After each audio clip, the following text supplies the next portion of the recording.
Hey, what's up everyone? My name's Michael Biscuit and you're watching the MMA Show.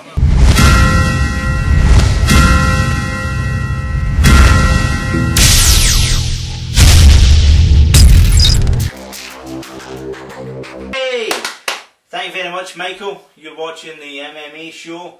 I'm Master Wang. Muscle Mo. And B for the CP still on holiday. What a holiday it is. That boy must be drinking cerveza and cerveza. He's in Spain. Excellent. So, okay, we're straight down to business. UFC 119, good card. Beast. No titles in the line, but a good card nonetheless. Right, we're just going to kick off straight away. Mir versus Cro Cop. I hear you say Cro Cop? Yes. Big Nog pulled out, Cro Cop's in. Excellent. The Croatian star is there. He might be old, he might have fought every day the who's who, and he might be the guy who comes in with the best tune of any MMA guy, but he is Cro Cop, and as they say, left leg, cemetery. Now, I mean, forget the right leg, left leg, cemetery. He's back. There was speculation that he would retire, whatever he would do, wasn't sure. He signed a new contract. He just choked out Pat Barry, man. He's got the full game. I don't think he's going to win this fight with submission right enough. Although this isn't exactly a striker grappler, Mir's expertise is submissions and Cro Cop is definitely standing. I know Mir has had not a knockout victory, but he knocked Congo down. People are saying his striking looked good. To me it was just one big looping left punch. His striking's not anywhere near Cro Cop's. Cro Cop's style's going to be the same, stalking, chasing them. But by the same token, that's the way to disrupt Cro Cop. Don't let him come forward, put him in the back foot. As soon as you disrupt that, he crumbles. It's very true. And the thing about Frank Mir is Frank Mir's put on a lot of weight, as we know, because he had his obsession with Brock. He's big, he's strong. 250, 260, he's a beast. He's a beast now. And I think that's going to play against him, because Cro Cop, as we know, is a smaller heavyweight. He's agile, he's going to be faster, and he's not going to be standing in front of him like Congo. He's going to be in and out. And it's always a Cro Cop speciality, push away, strike. Mir's problem, he's great in the ground, but one, he's a plodder in that he's not quick. Two, he's not a very good wrestler. So I think he's going to struggle to get Cro Cop down. Cro Cop's problem's going to be, he taken this fight at short notice. He said himself he's not going to be 100%, but because he's been rewarded financially, he's took the fight, he's quite happy to do that. I think it's going to be a tough fight for Cro Cop. My heart says Cro Cop, but my head's saying Mir's got a good chance to win this. How do you see it panning out? The thing is, Frank Mir is I was about to say he's a cock, okay. The show's clean now. Keep it. Frank Mir talks a lot of crap about his opponents. He describes people as they haven't evolved and he's the man, and he done that about getting Brock Lesnar, and we've seen the reaction that Brock had to Frank in the cage in reaction to the sort of things that Frank Mir was saying, and because of that, you know, I'm going to go for Cro Cop. Cro Cop's old school. He's kind of good punches, good kicks. He's still in the game. He can still strike. And we've seen Pat Barry, who's a fantastic striker.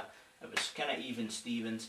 I'm going to go for Cro Cop. Okay, I'm going to go Cro Cop too. You've convinced me. Cro Cop. Mir, if you're watching, because we've got a lot of fans now, a lot of friends that are fighters. Mir, if you're listening, get with a decent camp. Feel that's his weakness. He trains himself with his buddies basically. And his dad. And his dad. Loser. Okay, next fight. Okay, next in the card, not Big Nog, but Little Nog versus Ryan Bader. This is another exciting fight which has not quite title implications, but it's getting near that stage. First of all, Little Nog, coming off a terrible decision victory against Bills. It really was bad. It just showed you that everybody had the Little Nog just to come in, because, you know, that first fight he had against Kane, he just come in, kaboom, that was it, and now it was a struggle. He really did struggle in that fight. He struggled against somebody with the wrestling and the control that Brill's had, and I think what we're just describing here is basically Bader. Up a notch. Division 1 wrestler, his ground control's superb, but he also has one other thing, one heavy hand. He's also, can we describe it, he's like a Dan Henderson-esque kind of fighter, you know, fantastic wrestling with a heavy hand that he's always trying to land. He's also chiselled, so it's one for the ladies as well. For the ladies. Camping up here on the MMA show. Yeah.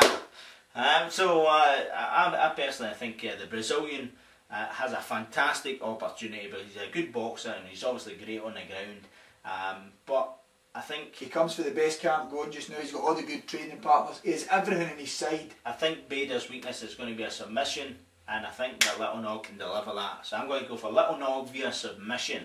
I'm going to go Bader, 3-round decision. Now the reason I think he can hang with Nog on the ground is he has been on the ground with good guys before. Elliot Marshall, very accomplished BJJ black belt, survived, controlled him, no problem. I'm going Bader by decision or KO. Okay, excellent. You heard it here. Now here's a word from our sponsors. Of course, you could win a goodie bag from Go Fast Sports.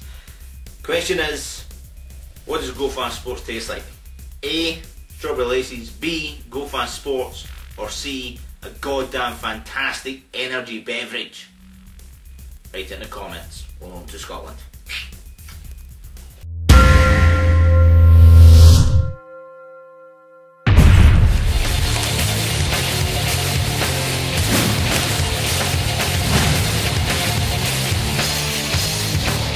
Ladies and gentlemen, good viewers there, the MMA show. We can give away stuff because of the good people there, so just take 2 minutes, click on their stuff, look at their stuff, it's fantastic. Go Fast Sports, MMA Hit Pit, and Countryman's Fist. Countryman's Fist. Fight 3. Oh, right, the fights are coming thick and fast in this. 2 old timers. Matt Serra versus Chris Lights Out Lito. Beasts. A rematch with Tough 4. Lito lost on that occasion. I was about to say, who won that one? Matt Serra won on that occasion From by New York. by a 3-round decision. Yeah, Matt Serra, legend. Serra said Mix recently lost to Matt Hughes, and then he destroyed Frank Trigg. So he's on a what you could call high just now. Chris Lytle's on a storm right now. Last two fights have been submission victories, which is unlike him. Always a pleasure to watch. Always probably one of the best fighters for entertainment, if you like. What a guy. He'll stand and trade with anybody. He's lost a lot of fights. Just because he stood there. He's been smashed a lot, but you'll notice nobody taps him. He's been on the ground with a lot of good guys, Hughes being one of them. They don't tap him, they can hold him down, but they can't tap him. He is good. I think this is going to be a slugfest. I see him using his range. He's not exactly a classic boxer, but he's longer than Serra, and he hits, I would say, just as hard. Serra has that one big puncher's chance, and I see that being it. So I'm going to go Lytle to avenge his loss. So Lytle. As you say, Serra's heavy hands, Lytle's heavy hands. Both of them have top-notch BJJ ground games. I would say Serra's ground game's a slightly bit better, but when it comes down to it, they're both very experienced. They've both got fight of the night honours. They've both got submission honours, and I'm going to go for Matt Serra because he's from New York, and when he wins, he's going to have some pasta. Okay. Pasta. I'm happy for him. I'm going to go Lytle for a couple of reasons. One, I think he'll win in the feet. 2, everybody raves about Serra's ground game. Hasn't he tapped him in the UFC since 2002? That's 8 years ago. So I'm going to go Lytle. Chicken mayonnaise. And as usual, we'll total up the scores. I'll win, he'll lose. Okay, next fight. Who's the next fight? Okay, Sean Shark. Been out over a year. No. The Muscle Shark. Oh. Not quite as muscular as a Muscle Mole. It's a different kettle of fish altogether. He's fighting Evan Dunham, up and comer, much larger in terms of height, stature, good ground game, reasonable standing. I personally think he's going to be too much for Shirk. Yep. For a couple of reasons. One, he's been out a long time. 2, I think he's too small for that division now. How do you see it panning out?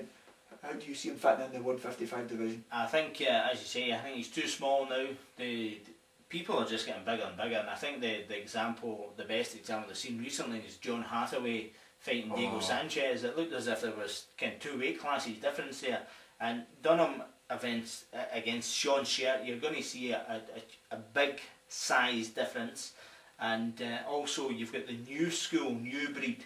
You know, Sean Sherk was the champ, he's been at the top of the food chain, but has he progressed? We've seen how Frank Edgar picked him apart in the boxing and with the wrestling, and I don't think he's not.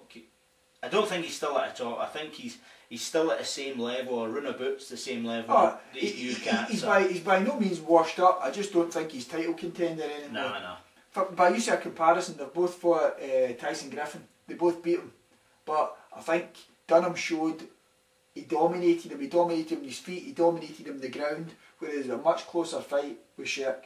I just see Dunham doing to Sherk what he did to Griffin. So I'm going to go Dunham. Excellent.